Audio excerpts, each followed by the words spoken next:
안녕하세요. 저희는 오늘 SDGs 서큘러 임팩트 BM 데모데이에서 오구 할매 도시락을 주제로 발표할 라이프시아의 세안팀입니다. 발표에 앞서서 저희가 사업에 대한 슬로건을 건강한 우리 할머니 손맛이 그리울 땐이라고 정해보았는데요. 이 슬로건 한 번씩 떠올려주시면서 발표 들어주시면 좋을 것 같습니다. 먼저 목차입니다. 가장 먼저 저희가 주목한 사회적 문제에 대해 설명드리고 그에 대한 솔루션을 제시하며 저희 아이템만의 경쟁력 및 경쟁 우위를 발표하고 BM에 대한 항목별 검증을 진행하며 마지막으로 장단기적 SDGs 목표를 발표하며 마무리하도록 하겠습니다. 먼저 저희가 중점을 둔 사회적 문제는 노인 빈곤과 노인 일자리 문제입니다. 여러분은 대한민국이 OECD 회원국 중 노인 빈곤율 1위라는 상황에 처해 있다는 사실 알고 계셨나요? 이러한 실정에도 불구하고 정부 주도의 대다수 노인 일자리 기관은 최저시급에도 못 미치는 상황인데요. 또한 전국 60세 이상 노인 노동자의 97%가 계속 일하기를 원함에도 다음과 같은 여러 이유로 인해 어려움을 겪고 있는 상황입니다. 또한 노인 경제활동 인구는 577만 명인데 반해 질 낮은 일자리와 열악한 고용 안정성으로 인해 고통받는 노인이 늘고 있다는 문제가 제기되고 있습니다. 저희는 이러한 사회 문제에 대해 일자리 보급을 통한 노인의 주체적인 삶을 보장하는 것이 시급하다고 생각했습니다. 따라서 불안정한 노인 일자리 문제를 개선해 고용 안정성과 적정 수준의 임금이 보장된 일자리를 보급하고 달라진 노인의 일자리 욕구를 고려해 환경 이화된 단순 노동직이 아닌 효능감을 고취시키고 개인의 역량을 발휘할 수 있는 사회 참여형 일자리를 제공해야겠다는 결론에 이르렀습니다. 이에 저희는 노인의 안정적 일자리 창출을 위한 솔루션으로 오구 할매 도시락을 제안하는 바입니다. 이름에서도 유추하실 수 있다시피 저희는 할머니의 깊은 손맛을 강조한 할머니 도시락을 판매 사업을 진행하고자 합니다. 도시락 판매와 더불어 이를 배달 및 정기구독 서비스로 전환함으로써 경제적 가치를 창출할 것입니다. 또한 무임 승차가 가능한 노령 인구를 이용하여 지하철 등 대중교통을 통한 배달을 제안합니다. 저희의 솔루션에 대한 기대 효과는 크게 세 가지인데요. 첫째, 정기적인 노동이 가능한 안정적인 일자리를 제공할 수 있다는 점입니다. 둘째, 규칙적인 적정 수준의 임금을 제공하며 노인의 자기 효능감을 고취시킬 수 있다는 점입니다. 마지막으로 셋째, 경제적 이익을 얻는 기업적 가치를 실현하며 사회 발전 및 기여가 모두 가능한 사회 참여형 일자리를 창출할 수 있을 것으로 예상합니다. 본격적인 BM 설명에 앞서 저희는 저희 솔루션이 갖는 사업 가능성을 검증해 보고자 했습니다. 따라서 다음과 같은 두 가지 질문을 스스로에게 던져보았는데요. 첫째, 어떤 시장을 공략할 것인가? 그리고 둘째, 과연 사람들은 우리 도시락을 사 먹을 것인가? 이 두 가지 물음에 대해 저희가 내린 답변은 다음과 같았습니다. 먼저 대학생으로서 저희 학교가 위치한 서대문군의 대학생 시장을 공략하자. 그리고 둘째, 자교생을 대상으로 한 수요조사를 통해 사업 가능성을 검증하자 였습니다. 이에 따라 저희는 약 2주간 수요조사를 진행하였고 이화여대 재학생 60명의 답변을 드릴 수 있었습니다. 여러 항목을 설문하였지만 오늘 발표에서는 크게 두 가지 항목에 대한 결과를 제시하고자 합니다. 먼저 자극적이고 고기 위주의 도시락과 건강한 맛을 추구하는 집밥 스타일의 도시락 중 어느 것을 사 먹을 것이냐는 질문에 66%의 학생이 후자를 답했습니다. 또한 학교 내외에서의 10대를 물어본 질문에는 25%의 학생들이 5,100원 이상, 6,000원 이하의 음식을 사 먹는다고 답변했습니다. 저희는 이러한 수요조사를 기반으로 앞선 솔루션을 보다 구체화했습니다. 먼저 건강한 맛을 추구하는 집밥 스타일의 도시락 선호 비중이 높다는 점을 공략해 현재 자극적이고 고기 위주의 반찬을 판매 중인 대학가의 도시락 시장에서 건강한 할머니 손맛을 강조한 도시락이 가진 경쟁 우위를 확인할 수 있었습니다.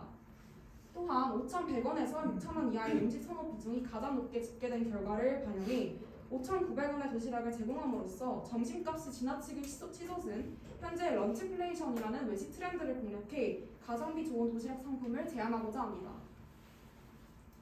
솔루션에 따라 저희가 세운 실제 창업시 목표를 장단기적으로 설명하고자 합니다.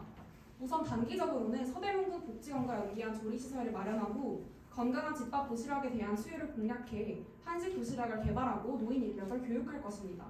이를 통해 이화여대를 비롯한 신촌 대학가의 학생들을 대상으로 도시락을 판매하는 것을 목표로 하고 있으며 이를 통해 오구 할머니의 사업 가능성을 검증하고자 합니다. 장기적인 관점에서는 오프라인 서비스로에서 온라인 서비스로의 전환을 이루어낼 것입니다. 또한 서대문구에서 시작한 사업을 다양한 지역구로 확장함으로써 서울 전 지역에서의 판매 확장을 목표로 하고 있습니다. 마지막으로는 자사 웹사이트 및 어플리케이션 개발을 통해 전국으로 이러한 서비스를 확장시켜 안정적인 노인 일자리의 보급의 보편화를 이루고자 합니다.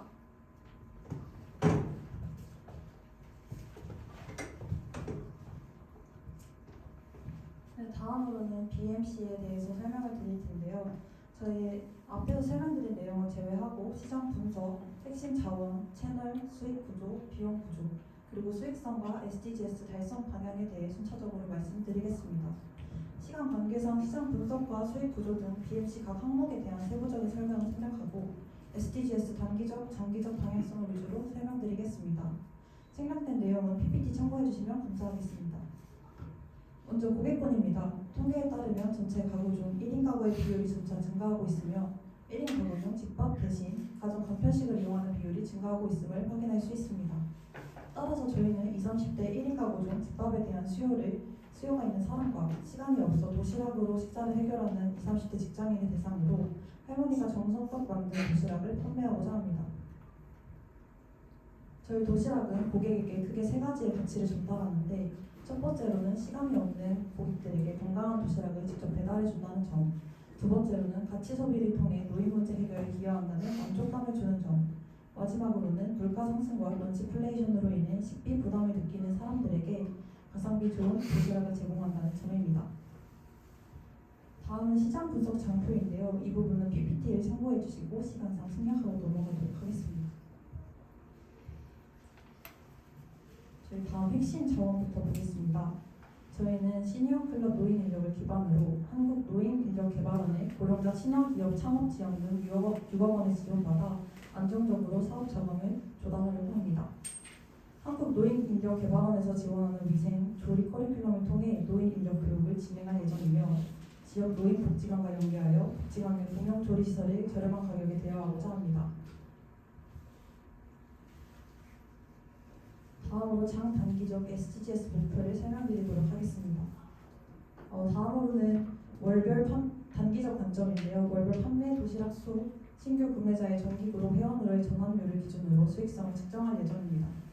또 사업 가능성 검증을 위한 초기 거점 지역으로 선정한 서대문구에서 복지관과의 연계를 통해 초기 사업을 진행하며 서대문구 주민과 신촌 거주 대학생을 위주로 고객층을 확보할 예정입니다.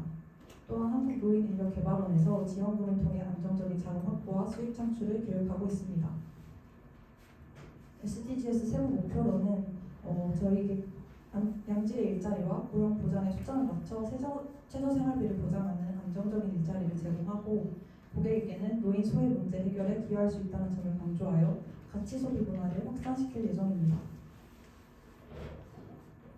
다음으로는 중장기적 관점을 설명하겠습니다. 서대문구에서 검증한 사업 가능성을 토대로 직장인 인구가 몰려있는 강남 지역 시니어 클럽과 연계하여 2차로 확장한 후에 서울 전체 19개의 시니어 클럽과 파트너십을 맺어 프랜차이즈화할 예정입니다. 또한 직장인 도시락 구독 서비스를 개인에서 기업으로 확장시켜 사내 조식 정기 배송 서비스, 기업 이벤트 케이터링 서비스 등으로 확대할 예정입니다. SDGs 목표로는 양질의 일자리 제공을 넘어서 노인 인력 간 소통과 화합 도모를 지원하여 노인과 오프라인 커뮤니티를 형성하고 상호 돌봄을 실현할 수 있도록 기반을 제공하고자 합니다. 또한 노인 인력의 생산성에 대한 부정적 편견을 잠재우고 활발하게 활동하는 사회 구성원으로서 인정받을 수 있는 사회적 분위기를 조성하고자 합니다. 마지막으로 왜 오구 할매 도시락이어야만 하는가에 대해 다시 한번 강조하면서 발표를 마무리하도록 하겠습니다.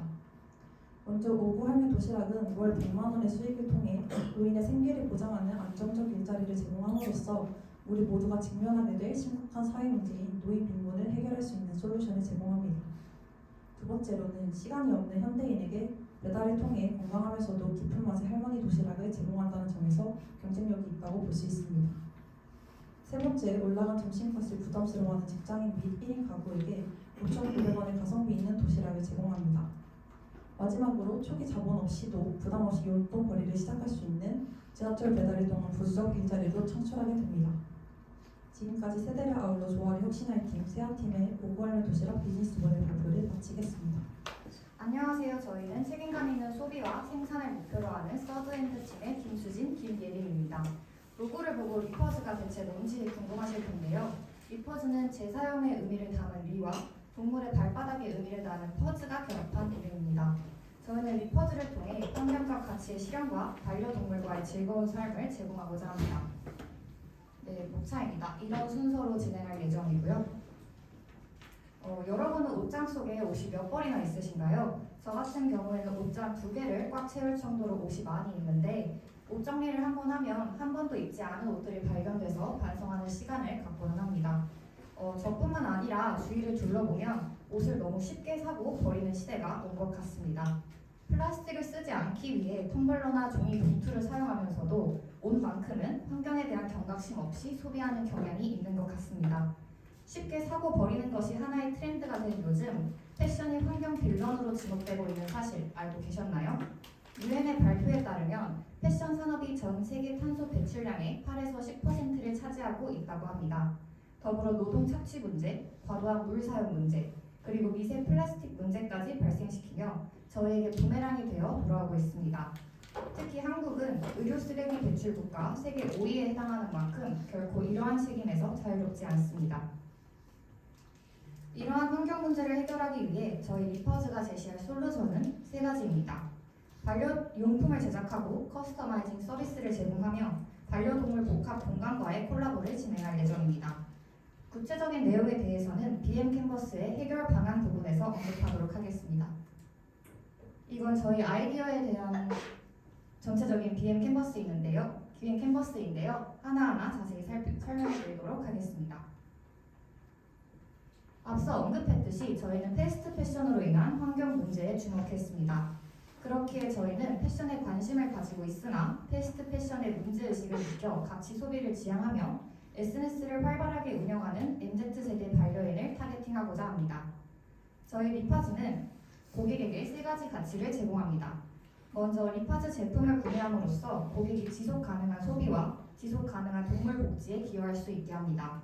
둘째, 커스터마이징 서비스를 통해 감성적 가치를 전달합니다. 마지막으로 판매 수익의 일부를 센터에 기부하기 때문에 고객은 제품 구매와 동시에 도움이 필요한 동물에게 지원을 할 수 있습니다. 리파즈는 3가지 솔루션을 제시합니다. 첫째, 헌옷으로 다양한 반려동물 용품을 제작합니다.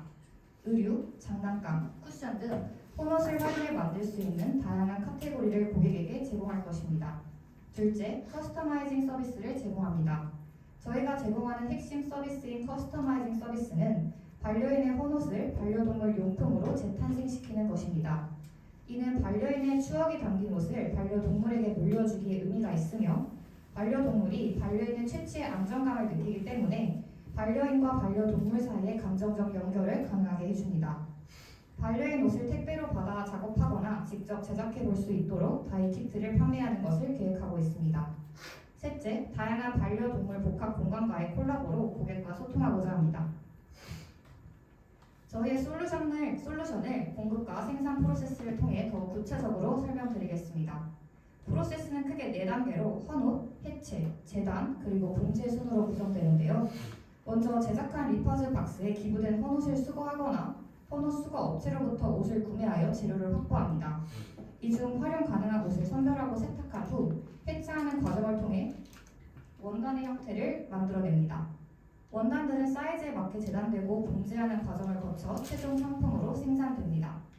재단과 봉제의 단계를 사회적 약자분들에게 맡김으로써 사회적 약자의 일자리 창출에도 도움이 되고자 합니다. 다음으로 시장 분석입니다. 시장 분석을 위해 탐정성 기법을 사용했는데요. 우선 글로벌 반려동물 시장 규모의 경우 현재 매우 빠르게 성장하고 있어 492조 원 정도로 책정하고 있습니다. 그렇다면 국내는 어떨까요? 국내 반려동물 시장의 규모는 약 8조 원으로 반려가구는 552만 명에 달합니다. 즉 반려인은 1262만 명 정도로 반려동물 시장 규모가 매우 크다는 것을 짐작할 수 있습니다. 더 작은 범위에서 국내 펫케어 시장 규모는 약 2조 원으로 이 중 온라인 판매 비중은 53%로 나타났습니다.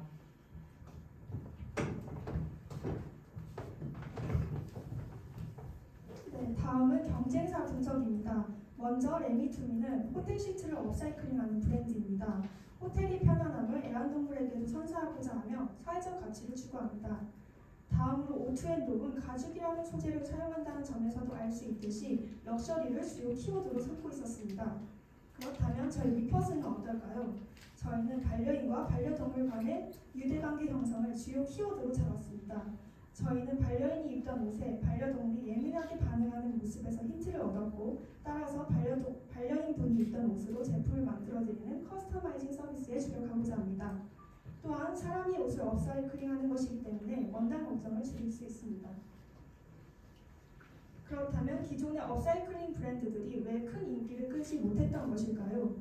업사이클링 브랜드가 실패하는 이유를 살펴보자면 먼저 소재 수급에 어려움이 있습니다. 제품을 많이 생산하고 싶어도 재료가 부족하기 때문에 만들기 어렵다는 것입니다. 두 번째로는 높은 가격입니다. 수공업으로 이루어지기 때문에 여러 비용들을 계산하다 보면 높은 가격을 책정할 수밖에 없는 상황입니다. 반면 저희 브랜드 리퍼스는 기존 다른 브랜드들과 다르게 이러한 경쟁 우위를 지닙니다.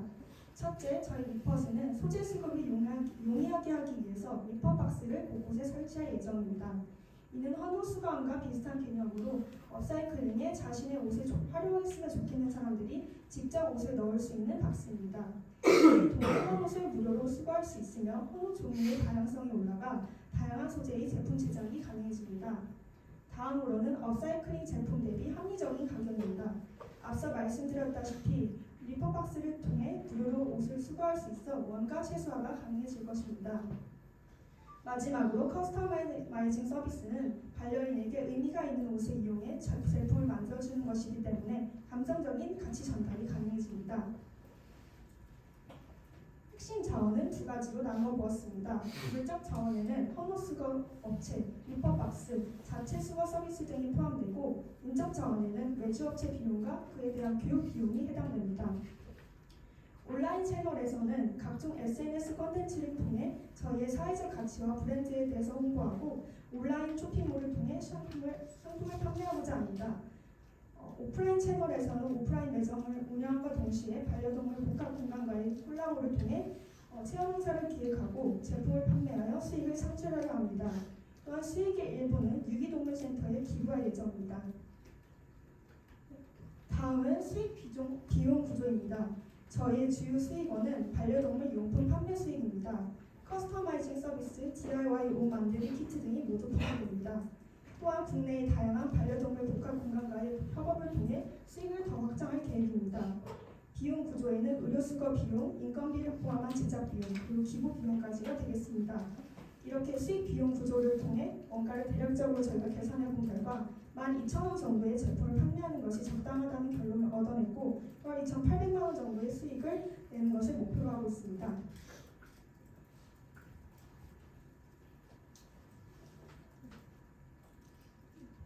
결과적으로 저희는 SDGs 목표 중 책임감 있는 소비와 생산, 기후행동, 그리고 육상 생태계 보호를 목표로 삼고 소비자들이 지속가능한 소비를 유도하고자 합니다.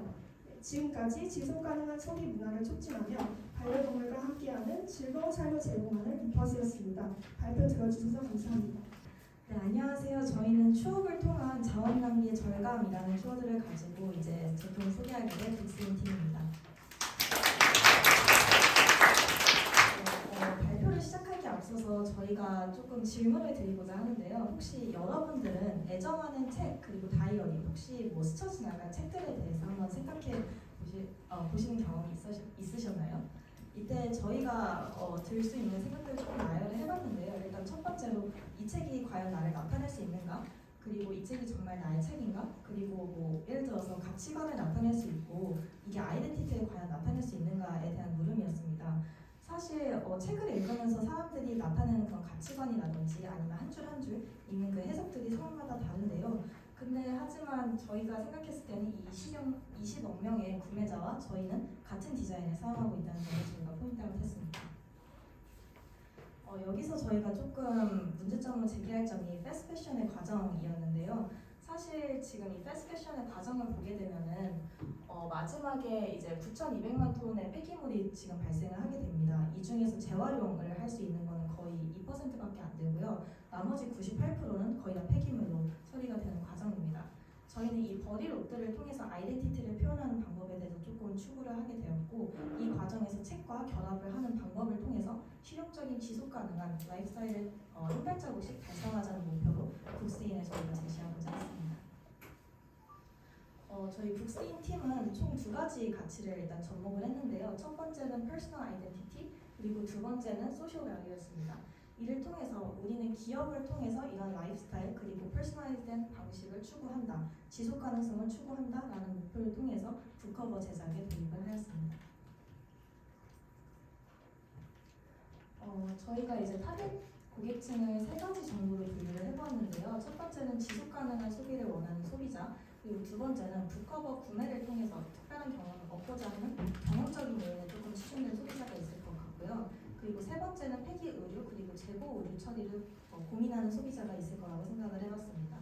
그랬을 때 저희 북스테인 서비스를 이용하게 되면 폐기 의류 그리고 업사이클링을 통해서 SDGs의 그 12번 목표, 즉 지속 가능한 소비 패턴을 추구할 수 있는 그런 장점을 얻을 수가 있고요. 그리고 두 번째는 폐기해야 할 자원에 나만의 디자인 그리고 나만의 그런 책에 담겨 있는 그런 아이덴티티를 표현함으로써 그런 폐기물 처리에 일조할 수 있는 그런 경험을 추구할 수 있습니다. 이를 통해서 궁극적으로 폐기 의류를 활용한 북커버를 통해서 생활 쓰레기 그리고 산업 쓰레기가 배출되는 그런 지점을 감소할 수 있고 이를 통해서 가치를 추구할 수 있는 그런 경험을 만들 수 있는 서비스를 저희가 기대할 수 있습니다. 저희 서비스는 총 두 가지로 이제 구성이 되는데요. 첫 번째는 클래스를 운영을 해서 경험적인 그런 가치를 소비자에게 부여를 하고요. 두 번째는 DIY 키트를 통해서 소비자에게 그런 상품적인 제품을 제안하게 되는 그 두 가지 서비스로 이루어져 있습니다. 이때 첫 번째 커스터마이징 서비스는요, 폐기 의류 그리고 재고 의류를 활용해서 원단으로 바느질, 단면 마감 그리고 각인 서비스까지 진행하는 그런 클래스를 진행하고 있고, 두 번째 DIY 키트적인 부분에서는 타 북커버 DIY 키트와는 달리 폐기 의류 그리고 재고 의류를 활용을 해서 그 책을 새롭게 자신만의 아이덴티티를 표현할 수 있는 수단으로 활용할 수 있는 그런 서비스를 제공하고 있습니다. 그래서 궁극적으로 이 12번 목표에 소비자들에게 그런 패스트패션의 소비 패턴을 거기서 탈피한 방법을 통해서 기업을 선물해 줄 수 있는 사업을 개발하고자 합니다. 저희가 이런 서비스를 진행하게 될 시에 총 4가지 정도로 소셜 임팩트를 정리를 해보았는데요. 소비적인 측면에서는 이제 단발적으로 어떤 옷을 사고 그리고 버리고 그런 패턴에서 벗어나서 소비의 장기적인 가치를 중시하는 트렌드를 이끌 수 있을 것 같고요. 그래서 궁극적으로 장기적인 소비로 전환할 수 있다는 점을 말씀드리고 싶습니다. 그리고 핵심 자원적인 부분에서는요, 저희는 헌옷 수거함이라든지 아니면 유통 채널에서 따로 떼우는 것이 아니라 소비자들이 직접 자신의 물품을 가져오고 그리고 자신의 집에 있는 그런 책들을 가져옴을 통해서 일종의 소비적인 측면에서 소비자의 그런 자신의 자원을 활용할 수 있는 패턴을 확립을 할 수 있게 되었고요. 그리고 세 번째로 가치 부여의 측면에서는 일종까지는 약간 공급적인 측면에서 소비자들이 수요를 맞추는 경향이 있었어요. 근데 저희는 개인화를 통해서 일종의 공급보다는 소비자의 그런 미래지향적인 지속 가능한 트렌드에 저희가 맞추겠다라는 제품적인 가치를 저희가 선보이고 있고요. 마지막으로 이제 추억 그리고 경험 같은 거를 파는 그 서비스를 제공함을 통해서 단순히 어떤 자원을 활용함이 아니라 그 추억을 선물할 수 있는 그런 서비스를 저희가 개발하였습니다.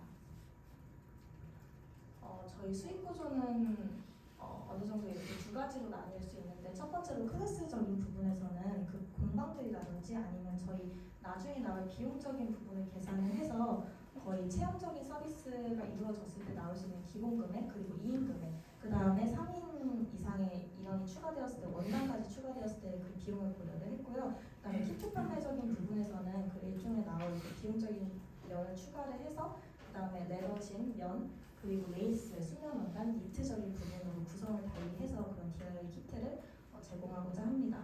이때 이 키트 판매를 통해서 소비자들이 나타내는 그런 행동 경향 같은 경우 그리고 책을 사용했을 때 어떤 디자인을 소비를 한다라는 트렌드를 저희가 읽어낼 수 있을 것 같은데요. 이런 데이터 기반 셀링을 통해서 서점, 출판사 그리고 업사이클링 센터들에 납품을 할 수 있을 것으로 예상이 됩니다.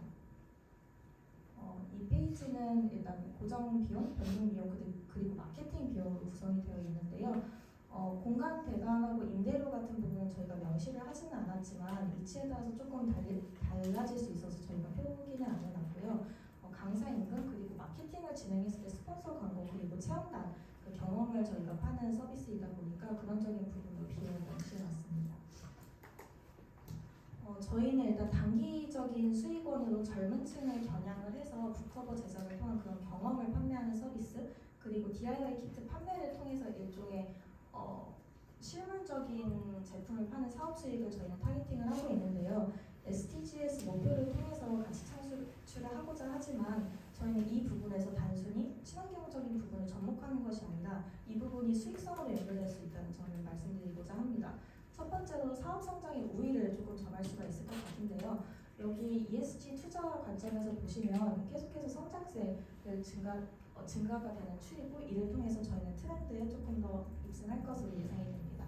그리고 두 번째로 브랜딩 우위를 점할 수 있을 것 같은데요. 실제 MZ 세대 중에서는 소비 트렌드가 가치 투자, 가치 소비 그리고 미닝아웃이라는 그런 신개념을 통해서 제품을 소비하고 있는 트렌드가 있습니다. 그래서 그런 브랜딩의 우위를 점할 수 있다는 점에서 저희는 SDGs 목표와 저희의 서비스를 결부하게 되었습니다.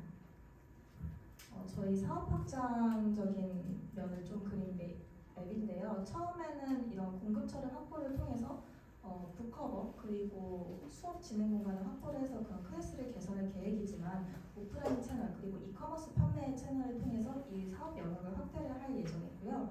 그 다음에 이제 마지막으로 가시면 데이터 셀링 사업과 개인화 기능 상품을 전면 확대함으로써 이 장기적으로는 SDGs 가치 확립을 위한 그런 이커머스 사업으로 도입을 하고자 합니다. 그랬을 때 가치 창출이 총 3가지가 되는 것으로 알 수가 있는데요. 첫 번째는 오프라인 채널 위주의 SDGs 가치 전파 방식에서 온라인을 활용한 더 빠르고 더 넓은 범위의 지속 가능성을 전파를 할 수가 있고 두 번째는 데이터적인 부분에서 그리고 소비 트렌드 섹터, 업사이클링의 대표 주자로 발돋움을 할 수 있습니다. 그리고 마지막으로 세 번째는 패브릭과 책 사이의 업사이클링을 통해서 바람직한 가치 소비 문화를 확산할 수 있을 것 같았습니다. 네, 이상으로 학생 발표를 마치겠습니다. 감사합니다. 안녕하세요. 저희는 SDGs 커리큘러 임팩트 BPM 데모데이의 라이프스 성신의 대표로 발표하게 된 저는 성신여자대학교 지리학과 조민경이라고 하고 이 친구는 성신여자대학교 경영학과 유지민입니다. 저희가 오늘 제시할 SDGs 비즈니스 모델은 지속가능한 앨범의 생산과 소비를 위한 방안입니다. 프레젠테이션 복사는 다음과 같습니다. 네, 혹시 오늘 오시는 길에 노래를 들으면서 오시는 분 계실까요? 많으시죠? 네, 저도 오늘 여기 오면서 노래를 들으면서 왔는데요. 여기 계신 분 한번 여쭤볼게요. 혹시 어떤 노래 들으셨을까요? 뉴진스 하이포예요. 네, 저도 오늘 오는 길에 사실 K-pop 노래를 굉장히 들었습니다. 여기 표에서 확인할 수 있듯이 지난 10년 동안 K-pop의 피지컬 앨범 판매량은 우상향 곡선을 그리면서 상승해 왔습니다. 특히 코로나 이후로 급격하게 증가하였고 지난 2022년 약 8천만 장 가까이 팔린 것을 확인할 수 있었습니다. 그렇다면 왜 갑자기 실물 앨범 판매량이 증가하였을까요? 그 이유는 크게 3가지로 될 수 있습니다. 첫 번째는 국제 랜덤 배포입니다. 소비자들이 구매하는 앨범에는 포토카드가 들어있고 하지만 해당 포토카드는 굉장히 랜덤으로 동봉되어 있으며 자신이 원하는 앨범 포토카드를 얻기 위해서는 다량으로 구매를 할 수밖에 없습니다. 그리고 두 번째로는 바로 팬사인회 당첨인데요. 보통 팬사인회는 앨범 한 장당 응모권 한 장으로 대응이 됩니다. 그래서 많이 구매하면 구매할수록 당첨될 확률이 높아지죠. 그리고 세 번째로는 아이돌 활동의 성적 지표 중에 하나가 실물 앨범의 판매량입니다. 그래서 내가 좋아하는 아이돌의 높은 성적을 달성하기 위해서도 구매하게 됩니다. 그래서 이 3가지 이유가 앨범이 과잉 생산되고 그에 따른 환경이슈 파괴가 되는데요. 실제로 2023년 한국 소비자원의 조사에 의하면 굿즈 소장 목적으로 앨범을 구매하는 소비자가 56%고 본 목적인 CD를 첨취하기 위한 그걸로 구매하는 사람들은 5%에 불과합니다. 그래서 앨범 생산과 환경 파괴가 어떤 상관관계가 있을지에 대해서 궁금해하실 수 있는데요. 저희는 3가지의 관점으로 파악을 해보았습니다. 저 역시 K-팝을 좋아하는 소비자로서 보면 앨범을 구매하는 목적은 소장의 목적보다는 앞서 언급했던 것처럼 포토카드를 소장하는 목적이 훨씬 더 큽니다. 따라서 포토카드만 취한 후 앨범을 방치해 쓰레기 문제를 이야기하게 되죠. 그리고 보통의 앨범들은 단순히 포토북만 있는 것이 아닌 CD, 포토카드, 그리고 포토북 등의 굉장히 다양한 소재로 구성되어 있어서 분리배출과 선별이 어렵고 주로 플라스틱으로 이루어져 있어서 생산 및 폐기 이르는 과정에서 온실가스를 배출하게 됩니다. 이를 수치적으로 보여주는 표를 저희가 준비해 왔는데요. 2018년부터 2021년까지 플라스틱 증량과 출토량은 증가해왔고 그에 따른 포장재와 폐기물 분담금, 이 EPR 분담금 역시 기하급수적으로 증가해왔습니다. 폐기물 부담금이란 재활용이 어려운 제품, 재료, 용기를 처리하기 위해서 그 제조업이나 제조업자나 수입업자에게 부담시키는 비용 또는 제도입니다. 그리고 생산자 책임제 활용, ERP, 즉 Extended Producer Responsibility라는 제도는 제품의 생산자나 포장재를 이용한 제품의 생산자에게 그 제품이나 포장재의 폐기물에 대해서 일정량의 재활용 의무를 부여해서 재활용을 하게 하고 이를 시행하지 않을 경우에 재활용에 소요되는 비용의 이상의 재활용 부담금을 생산자에게 부과하는 제도입니다. 생산자들은 당연히 정부가 정한 대로 분담금을 납부합니다. 하지만 환경부가 정한 2022년 폐기물 1kg당 EPR 분담금은 100원에서 500원 사이로 제대로 재활용을 할 수 없는 복합재질 플라스틱에 1kg를 수거하고 선별한 이후에 처리하는 데 드는 비용은 생산 기업은 거기서 500원도 감당하지 않습니다. 그래서 이런 복합재질 플라스틱으로 분류되는 앨범이 상당히 많이 버려짐을 확인한 저희는 이를 어떻게 해결할 수 있을지에 대해서 고민해 보았습니다. 그래서 저희 앨범 속지는 일반 종이와는 다르게 굉장히 상대적으로 물에 강하고 구김이 덜합니다. 그래서 이러한 앨범 특성을 반영해서 앨범 속지를 분해하고 재가공하여서 물에 젖지 않는, 상대적으로 잘 젖지 않는 컵홀더를 만들고 구김이 적어서 다회용으로 사용이 가능한 종이 봉투를 만드는 것입니다. 여기서 저희는 수익 구조를 재생산한 봉투와 컵홀더를 명시한 후 소비자들에게 시중 제품보다 조금 더 가격을 높게 책정하여서 수익을 창출하고자 합니다. 죄송해요.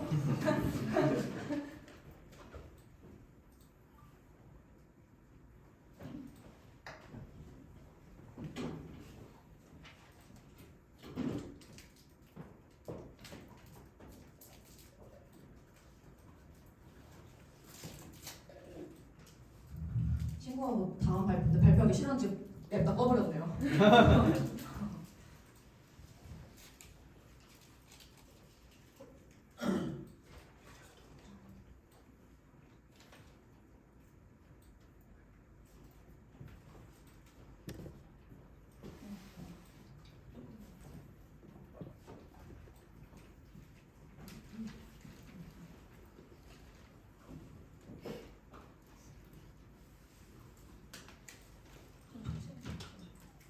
Shift F.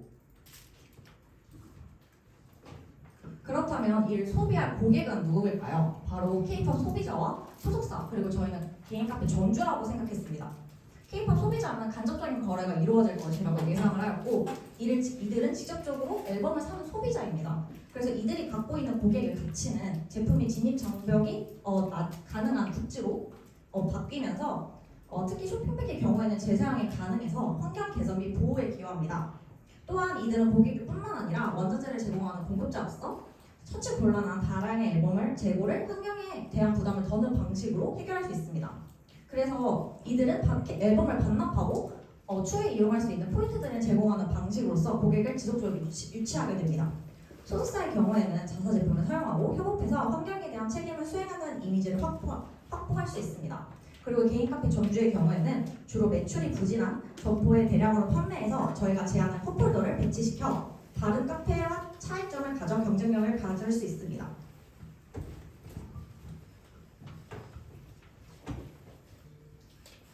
다음으로 저희는 시장에 대해서도 살펴보았는데요. 바로 앞서 언급했던 K-pop 실물 시장은 현재까지 지속적으로 상승하고 있으나 앞으로의 성장성이나 그런 점유율이 좀 모호한 상황입니다. 그래서 저희가 생각한 앞서서 말씀드린 친환경적인 앨범 생산을 하는 기업들이 늘어날 것이고 이에 대한 시장 점유율이 긍정적일 것이라고 전망을 했습니다.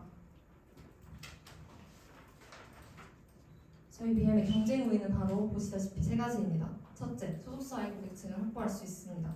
새로운 앨범 생산 방식은 스마트 앨범과 달리 기존의 앨범 생산 방식을 유지할 수 있어서 소속사라는 고유를 확보하는 데 우위가 있고 재사용이 가능하게 해 일반 컵보드와 쇼핑백에 비해 환경적 측면을 강조할 수 있습니다. 또한 핵심 고객인 K-pop 소비자들에게 접근성이 높은 굿즈로 기능할 수 있게 유리하다고 볼 수 있습니다. 다음으로 저희의 파트너십 자원과 기술 자원이 핵심 자원이라고 생각하는데요. 파트너십 자원의 경우 물품 제작 업체, 소속사, 앨범 판매처와 협력적인 관계 형성이 가능합니다. 특히 앨범 판매처와 소속사의 경우 앨범 수거함을 설치해 소비자에게 홍보 효과를 기대할 수 있습니다. 또한 앨범을 반납할 때 소속사 내 온라인 스토어에서 할인 쿠폰과 포인트 등으로 이들의 참여를 유도할 수도 있습니다. 기술 자원 측면에서는 앨범 속지를 분리하고 재가공하는 기술이며 특히 추후에 신제품 개발을 할 때 중요하게 작용하리라고 예상합니다. 저희가 홍보할 수 있는 채널은 총 3가지입니다. 가장 먼저 현유사 홈페이지인데요. 앞서 말씀드렸던 소속사라고 보시면 됩니다. 그래서 그 다음으로는 저희가 많이 쓰고 있는 플랫폼은 인스타그램입니다. 특히 미니마우가 가치 소비를 중시하는 저희 같은 세대들은 아이돌을 소비하는 세대가 가장 많다고 분석했습니다. 그래서 인스타그램은 양방향 소통이 가능해 빠른 피드백이 가능하다는 장점을 가지고 있습니다. 그 외에도 오프라인 채널도 저희는 판매 채널로 보고 있는데요. 앨범 수거함은 자체적으로 앨범 수거의 기능을 가지고 커피 전문점은 생산된 컵홀더를 사용해 해당 모델의 존재를 알리며 소속사의 경우 원자재를 조달하는 공급 업체이며 동시에 홍보 채널의 기능을 가집니다. 다음으로 이 과정에서 총 4가지의 비용이 발생합니다. 쇼핑백과 컵홀더 제작을 위한 속지 제작원 기술 개발에 대한 비용, 제품 제작 비용, 포장 및 운반 비용, 앨범 수거함 설치 비용과 앨범 수거 시 그에 상응하는 포인트 제공 시 드는 부담 비용 해서 총 4가지의 비용이 발생할 수 있습니다. 저희는 총 단기적 관점에서의 수익성 및 SDGs 제고와 장기적 관점에서 크게 2가지로 나눠서 보았는데요. 먼저 단기적 관점에서의 수익성 달성은 비용 관리, 마케팅 전략, 이벤트 및 혜택으로 측정 가능합니다. 비용 관리의 경우 타 이해 관계자의 협력으로 재료 조달을 최적화할 수 있습니다. 개발이 필요한 앨범 속지 제가공 외에 다른 생산 공정을 최적화해서 비용을 최소화로 줄일 수 있습니다. 마케팅의 경우 앨범 수거함으로 소재 조달과 홍보 효과를 둘 다 노릴 수 있고 다양한 판매 채널로 환경적 가치를 전달할 수 있을 것입니다. 기간 할인 혜택 등을 통해 진입 장벽을 낮추는 이벤트와 혜택도 부가적인 작용을 할 수 있을 것으로 생각합니다. 그럼 이 과정에서 저희는 SDGs 9번째 목표를 달성할 수 있을 것이라고 생각했는데요. 새로운 아이디어와 기술로 앨범을 재활용하는 것 역시 이런 핵심적인 산업 활동에 해당합니다. 결과적으로 환경적 가치를 중점으로 한 재활용으로 지속 가능한 사업화를 가능하리라고 전망했습니다. 그럼 장기적 관점에서 수익성이 달성되는지 역시 3가지로 측정할 수 있는데요. 첫 번째로 K-pop 소비자가 국내에 국한되어 있지 않다는 사실을 찾아내 해외 유통 채널과 협력해서 제품을 국제시장으로 넓히는 것입니다. 다음으로 또한 다양한 산업체와 협력해 다른 제품 카테고리로 확장할 수 있으며 환경적 부담을 최소화하는 방향으로 앨범 속지를 제가공하는 기술을 연구하고 발전시키는 것을 통해 궁극적으로 수익성을 달성할 수 있을 것이라 판단했습니다. 마지막 장기적 관점인데요. 저희는 SDGs 12번 중 A번 목표인 지속가능한 생산소비 패턴을 구축하기 위해 개도국의 과학기술 역량 강화를 지원한다를 달성하고자 합니다. 먼저 K-pop 시장에 전 세계 팬층이 분포하고 있으므로 궁극적으로 해외 시장에서도 앨범 속지를 재활용한 앨범을 판매할 예정이고 아직 구체적으로 설정하지 않았지만 글로벌하게 사업 확장을 하기 위해선 비용 절감을 위해 개도국의 생산 기지를 구축하는 것도 가능하리라 생각했습니다. 여기까지가 저희 아이코스 성신의 지속가능한 앨범 생산 비즈니스 모델 발표였습니다. 안녕하세요. 라이코스 한양지부 발표자 김영은입니다. 저희 비즈니스 모델인 양심 저점을 소개하겠습니다. 저작권자의 허락 없이 도서를 복제, 복사하는 행위, 학교의 사무실에서 교재 등의 출판물을 복사하여 학생들에게 배포하는 행위, 학생들이 단체로 교재 복제를 의뢰하는 경우 대학 내 일정한 독서업소에서 교재 복사하여 판매하는 행위, 전자책 파일 형태의 독스캔 서비스 행위. 대학생이라면 수업에 필요한 교재를 일일이 다 구매하기보다는 이러한 행동을 해보신 적이 있으실 겁니다. 그러나 이 모든 행위는 불법 복제 행위에 속합니다.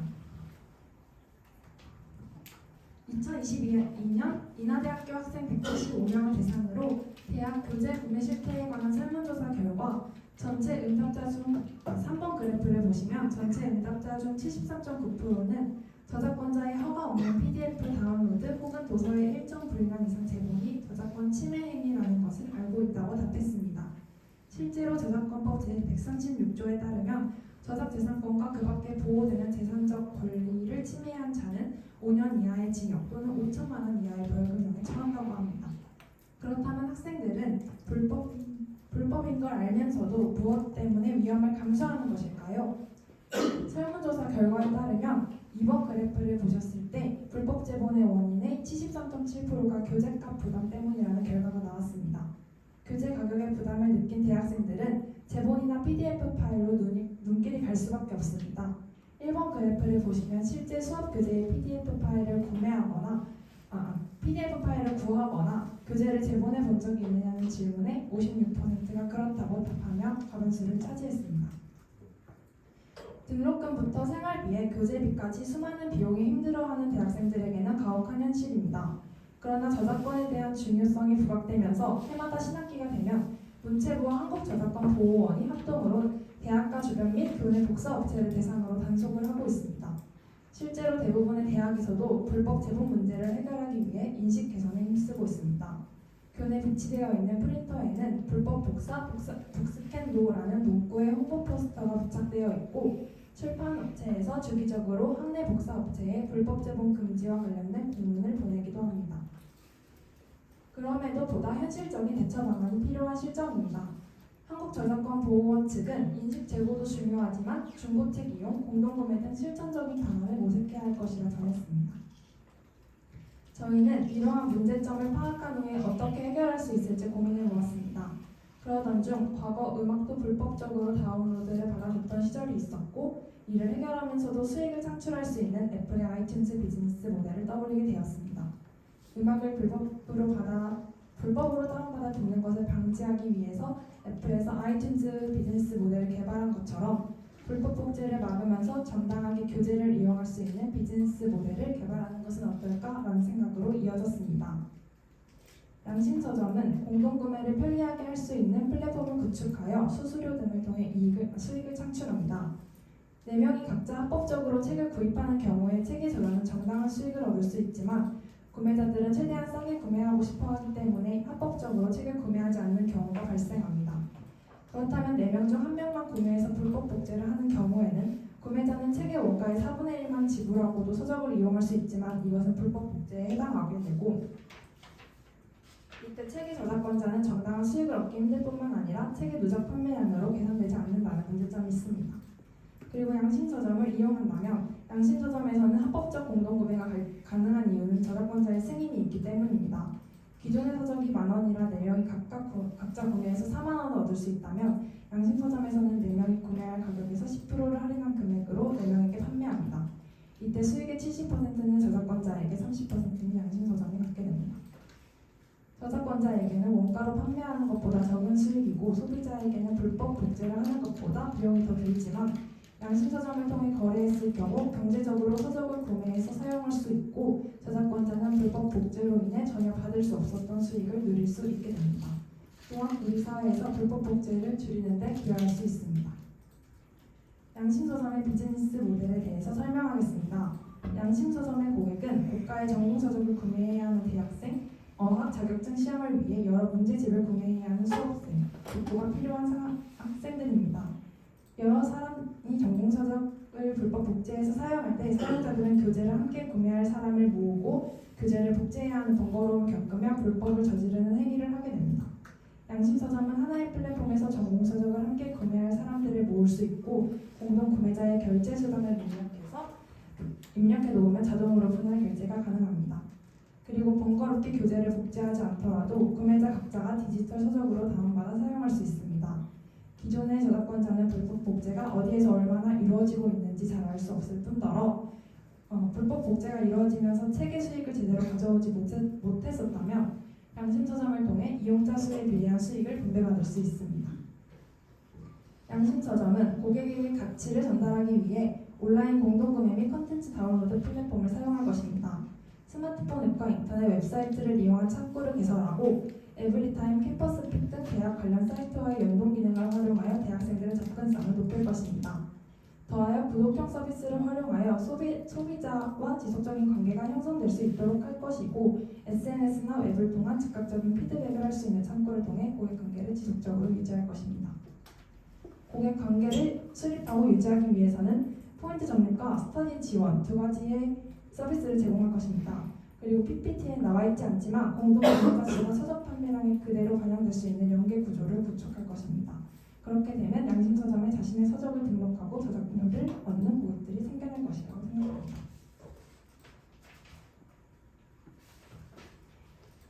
양심서점은 아래와 같은 수익 구조로 다음과 같은 수익 구조로 수익을 창출할 것입니다.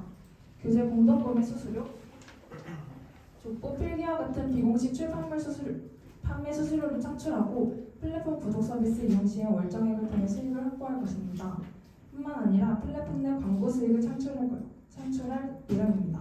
양심서점은 디지털 자료를 제공하고 있기 때문에 종이책을 만드는 데 필요한 비용을 절감할 수 있습니다.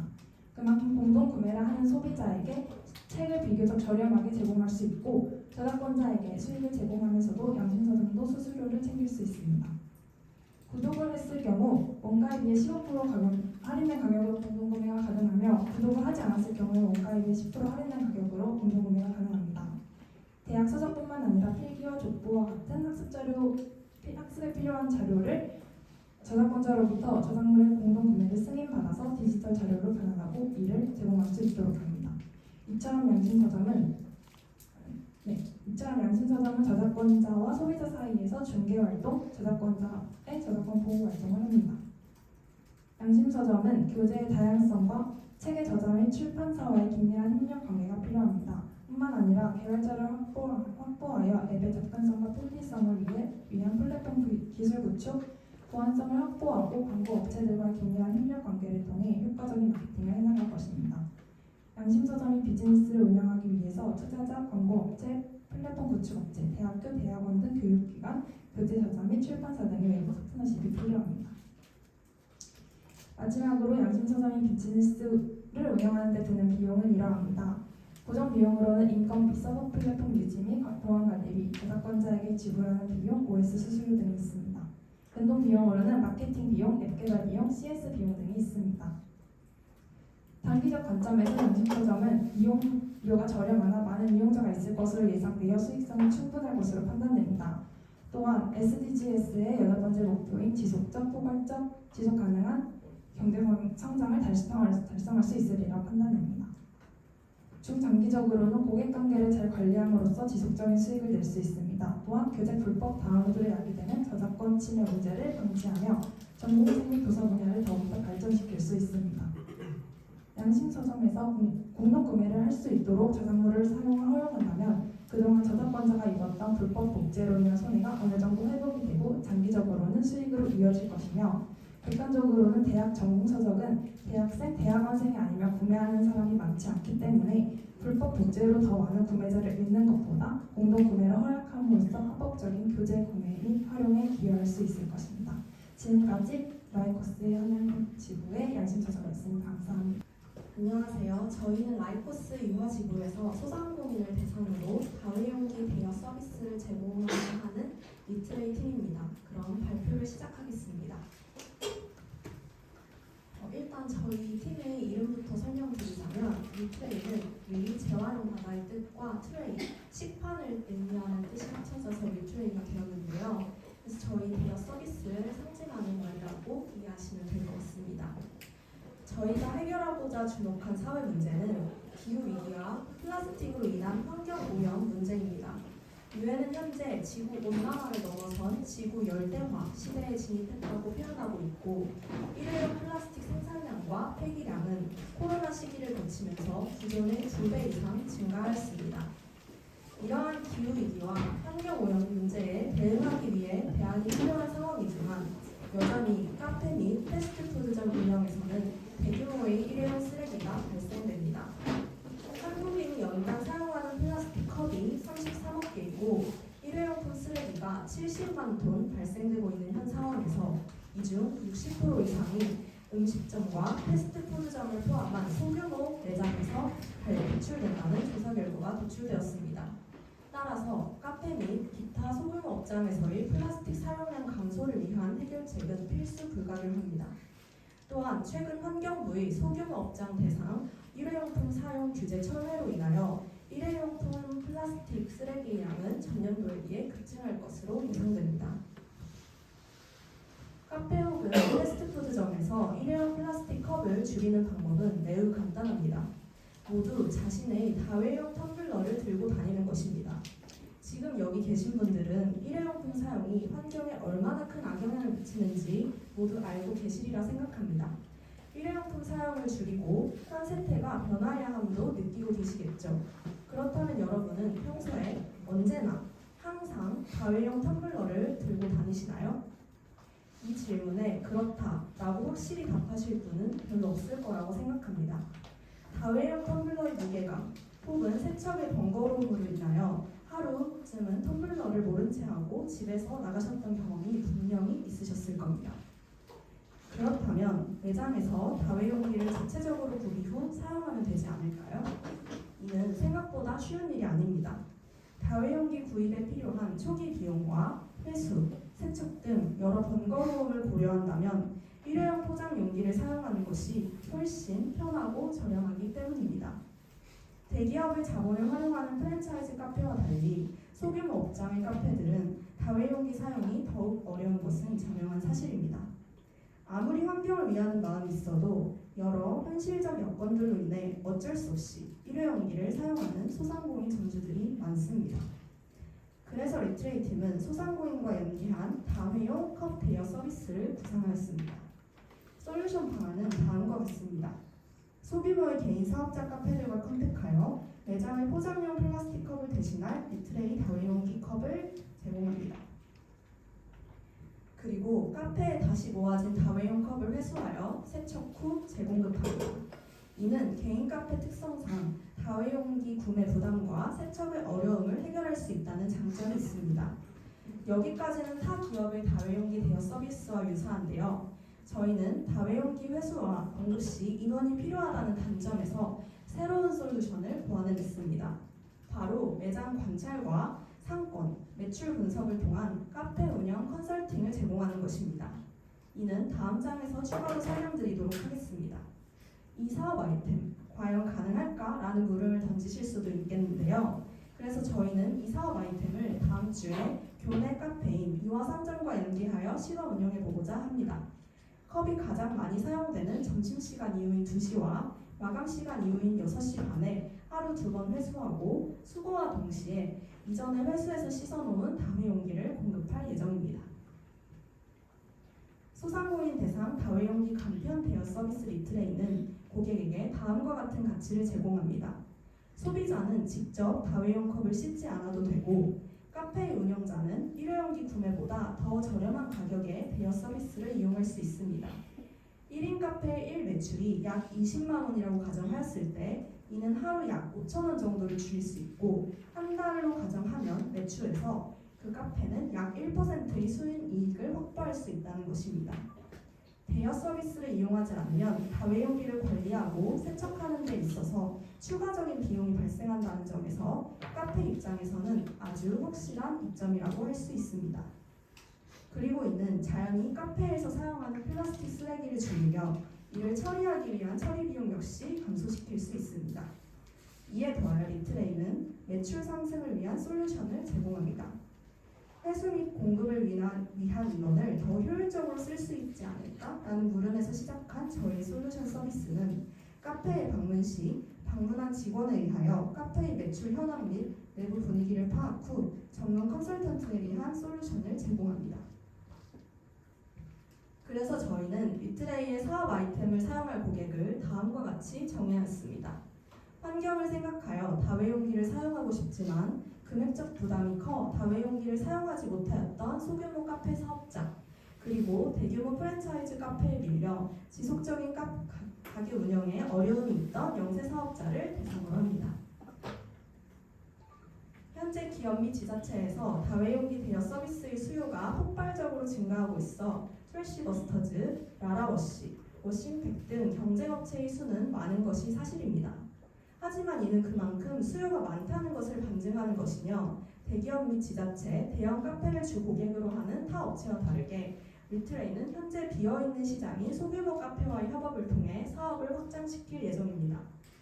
소규모 개인 카페에는 정부의 규제 철회로 인하여 다회용기 사용의 당위가 감소했다는 상황적 악재가 있으나 기존의 플라스틱컵 구매 비용보다 저렴한 다회용기 대여 비용과 솔루션 제공을 통해 소상공인이 운영하는 카페에 새로운 변화의 기회를 제공한다는 것이 저의 경제 용기가 될 수 있을 것이라 생각합니다.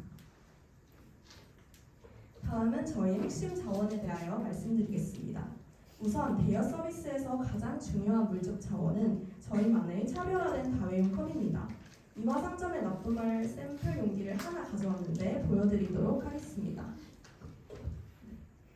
친환경 하면 생각나는 기존의 흔한 초록색과 타 업체의 진한 주황색 용기와는 달리 저희는 이렇게 밝고 화사한 용기를 사용하여 이용하시는 분들에게 다회용기에 관한 긍정적인 이미지를 주고 저희 브랜드만의 상징성이 보여지게 하였습니다. 또한 색이 밝기 때문에 오염도도 눈에 잘 보이고 소비자들이 가장 많이 걱정하는 위생과 세척에 관한 부분에 있어서 신뢰감을 줄 수 있을 것입니다. 그 다음 저희 핵심 인적 자원은 소규모 카페 업체의 매출 상승을 위한 솔루션을 제공하는 컨설턴트 및 고객 평가단입니다. 다음은 채널입니다. 저희 타겟 고객층인 소상공인 네이버 카페를 위주로 사업에 대한 홍보를 할 예정이고 저희만의 공식 인스타그램과 홈페이지를 개설하여 이용 방법과 컵의 위생 상태, 세척 관리에 대하여 상세히 설명해 드릴 것입니다. 또한 SNS를 통하여 문의를 주시면 1대1 상담을 통하여 반납기와 대여 컵 관리, 필요한 용기 개수에 관한 맞춤형 서비스를 제공해 드리고자 합니다. 저희의 수익 구조는 기본적으로 다회용 컵을 대여하는 것을 통해 수익을 얻고 컨설팅을 통해 소상공인의 소규모 업장 환경이 개선되고 매출이 상승되면 매출의 일부를 수수료로 받을 수 있으리라 기대하고 있습니다. 비용 구조는 다음과 같습니다. 시간 관계상 한번 보시고 넘어가시겠습니다. 단기적 관점에서의 수익성과 SDGs 달성 방법에 대하여 발표하겠습니다. 우선 수익은 대여한 다회용 컵 개수, 다회용기 이용 고객 수, 리트레이 서비스 이용 매장 수로 확인할 수 있습니다. 또한 SNS 조회수와 좋아요 수, 문의한 고객 수 등으로 홍보에 관한 수익성 지표를 확인해 볼 수 있습니다. 저희는 이러한 대여 서비스를 통해 쓰레기 폐기물을 획기적으로 감소시킴으로써 각 도시마다 발생하는 쓰레기 소각장 문제와 처리 비용을 크게 줄일 수 있고 도시 인구 1인당 부정적 영향을 최소화할 수 있을 것이라 생각합니다. 또한 다회용기의 이용은 곧 지속 가능한 소비 확산과 연결되며 각 지자체에서의 쓰레기 문제뿐만 아니라 국제 문제인 대량 해양 폐기물량도 대폭 감소시킬 수 있을 것이라 기대합니다. 그리고 무엇보다 저희가 타겟팅하고 있는 고객들은 대기업 프랜차이즈 매장에 비해 성장하기 어려운 소상공인분들이기 때문에 그분들과 협업 솔루션을 통해서 건강한 상권 활성화에 이바지함으로써 큰 사회적 임팩트를 줄 수 있을 것이라고 예상하고 있습니다. 마지막으로 장기적 관점입니다. 장기적 관점도 한번 시간상 수익성은 한번 읽어봐 주시고요. 다음 슬라이드로 넘어가도록 하겠습니다. SDGs 달성 효과는 이미 시행된 대여 모델들과 사례들에서 잘 찾아볼 수 있습니다. 저희 경쟁업체인 트래시버스터즈에서는 대여 서비스 시행을 통해 100리터 종량제 봉투 400개를 5개로 줄일 수 있음을 이미 보여주었습니다.